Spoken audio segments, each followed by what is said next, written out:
Ingin mendapatkan kumpulan lengkap seputar Tanya Jawab bersama Buya Yahya? Dapatkan segera buku Buya Yahya Menjawab, berisikan kumpulan tanya jawab seputar problematika umat yang dikemas secara jelas, lugas, dan ringkas.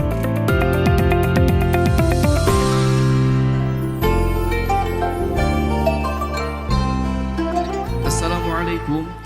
Saya hamba Allah mau bertanya, jika seorang suami menikah lagi tanpa sepengetahuan istri pertama, pada awalnya suami menikah lagi secara siri dan kemudian mereka melaksanakan ijab kabul lagi di KUA dan pernikahan tercatat di catatan sipil. Selang beberapa waktu istri pertama mengetahui pernikahan tersebut dan mengajukan gugatan pembatalan pernikahan mereka di pengadilan agama. Gugatan dikabulkan oleh hakim sehingga pernikahan tersebut batal. Pertanyaannya, apakah secara hukum agama pernikahan tersebut juga dikatakan tidak sah? Apakah dalam hal ini hakim yang sudah memutuskan bisa mewakili atau mempresentasikan suami dalam hal menalak istri keduanya? Mohon dengan sangat pencerahannya Buya, terima kasih. Baik, sepertinya yang bertanya adalah istri yang kedua ya. Mungkin bagi istri yang kedua, karena Anda menikah dengan seorang laki-laki yang sudah punya istri, maka Anda harus punya bekal yang kuat di dalam ketabahan, kesabaran, memaafkan, memaklumi ya, mengurangi tuntutan dan seterusnya. Karena jangan sampai suami Anda bebani dengan bermacam-macam tuntutan. Karena suami Anda perlu menyesuaikan. Nah, kadang di saat seorang istri yang kedua ini sudah mulai memperbanyak tuntutan sehingga menjadikan kegelisahan seorang suami. Sehingga seorang suami bisa melakukan sesuatu yang merugikan juga. Tapi peringatan juga kepada seorang suami kalau ingin menikah lagi, hati-hati, ini bukan main-main, ada tanggung jawab di hadapan Allah.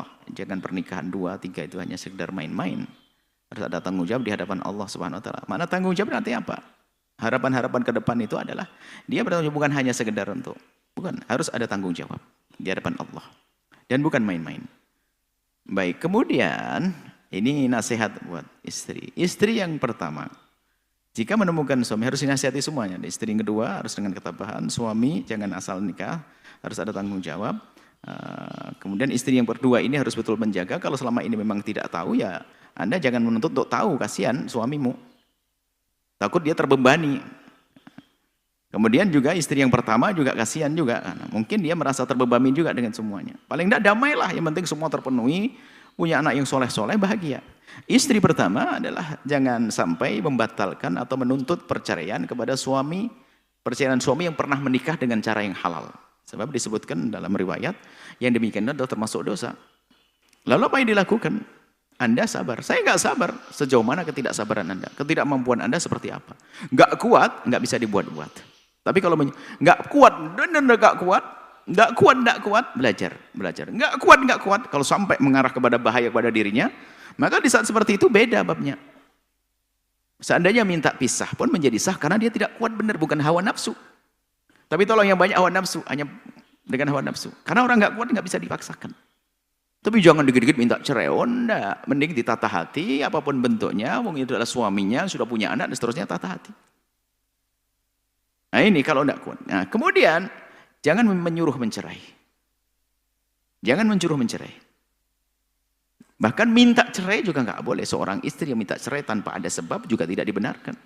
Kalau sebabnya karena tidak kuat dan sebagainya, mungkin perilaku yang kedua enggak benar dan sebagainya, atau mohon maaf, sesuatu yang semuanya bisa mengukur masing-masing.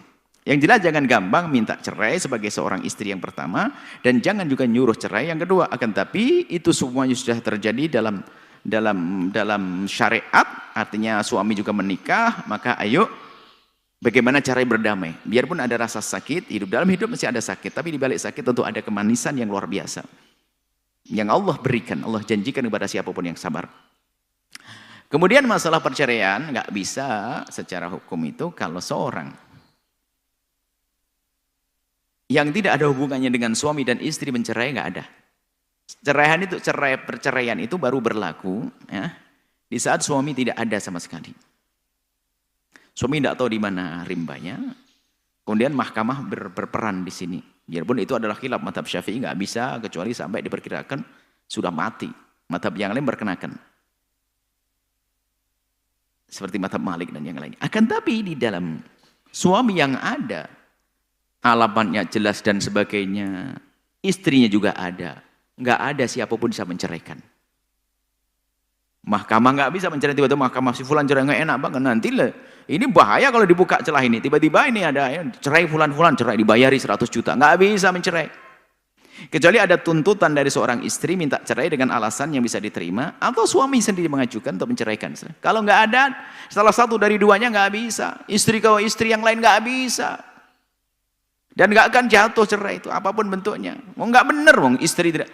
Kecuali mungkin wallah alam ada pemalsuan, tuntutan perceraian dan sebagainya. Tapi kalau secara normal nggak ada. Ini kalau dibuka ini kan bahaya banget. Orang kalau ingin menceraikan seorang, saya pengen nikah dengan suaminya dia. Akhirnya ke mahkamah bayar 500 juta. Tolong Pak Mahkamah ceraikan dia. Nggak enak aja, nggak bisa.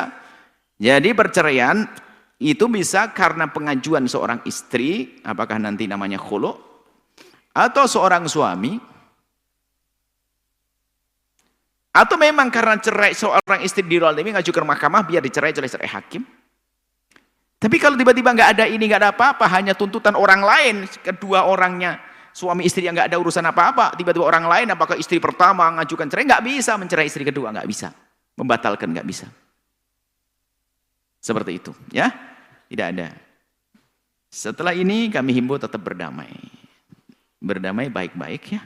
Sesuai dengan yang kami sampaikan tadi. Semoga Allah menjaga semua, melindungi semuanya, memuliakan semuanya, berikan kebahagiaan kepada semua. Yang pertama, yang kedua, dan semuanya bahagia. Ya, jangan sampai sudah terjadi begini malah terjadi percekcokan yang panjang, tidak indah. Wallahu a'lam bishawab.